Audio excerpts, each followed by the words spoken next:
All right, and welcome to case study number 19 of this series, so brilliantly titled Kirk's 40 Case Study Closings. I'm your host, Ryan Kirk, and these case studies range from vacant lots to custom luxury homes and total $2,042,081.71 in profits and equity without having to personally go see the property on some, with no cash, no credit of my own, and it varies, and I'll explain.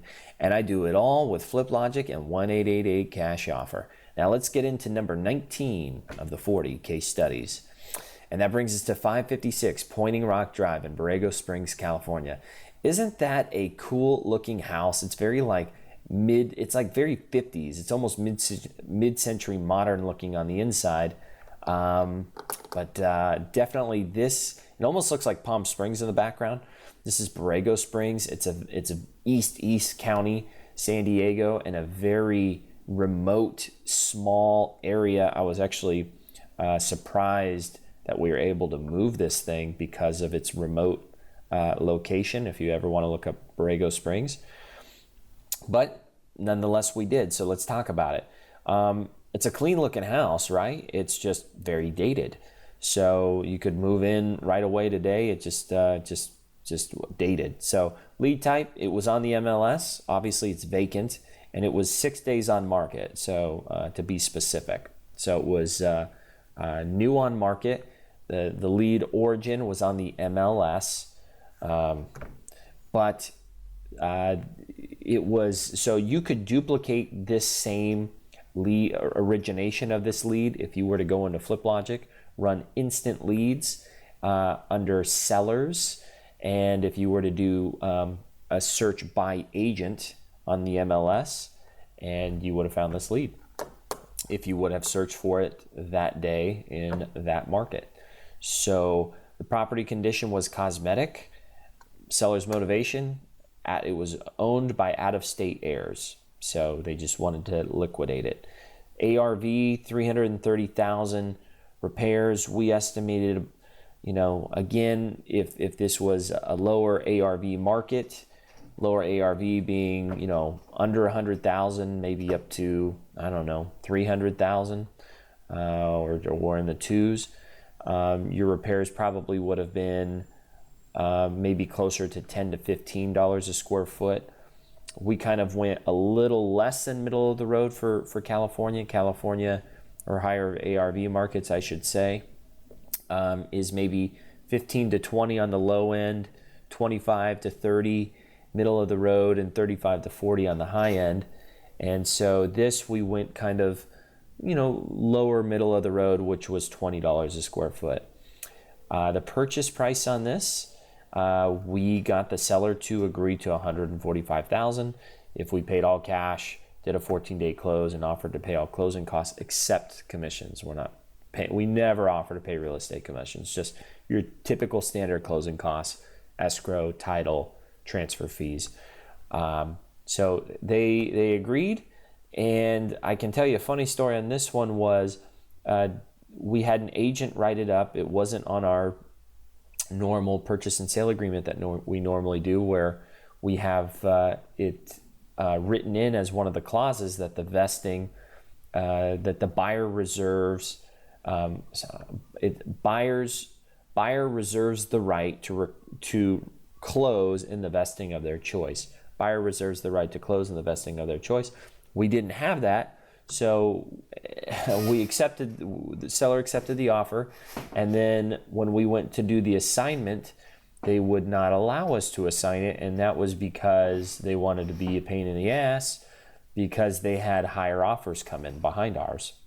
So we ended up they wouldn't even let us add a co-buyer. If you've heard me talk about that in a previous case study, they wouldn't even let us do that because adding a co-buyer is still amending the vesting. So they said absolutely not. They were trying to make it as difficult as possible for us to close, so then that way, our deal would cancel and they could accept the higher offer. So what we did was we just went ahead and used private funding to close on it. So we used our private lender, our transactional funding behind our proof of funds, and then we closed on the property, took title, and then our investor cash buyer that we already had lined up with another purchase and sale agreement, had them open up a second escrow.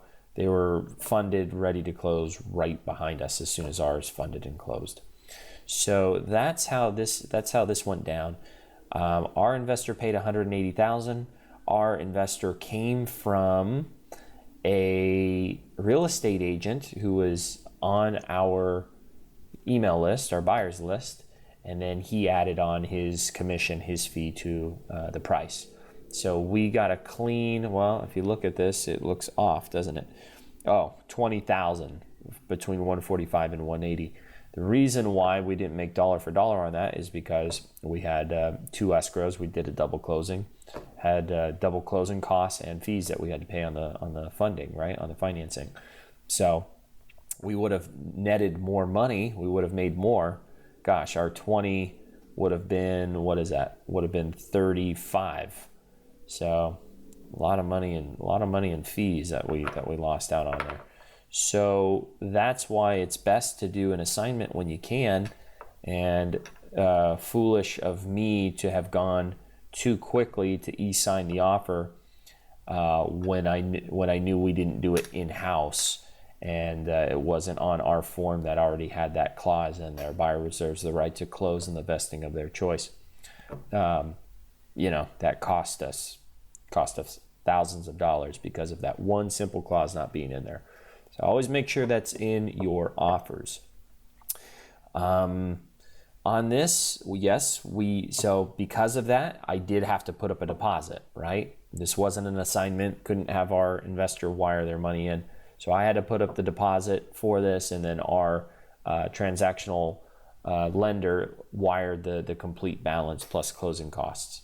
So this one did require cash of my own for the deposit.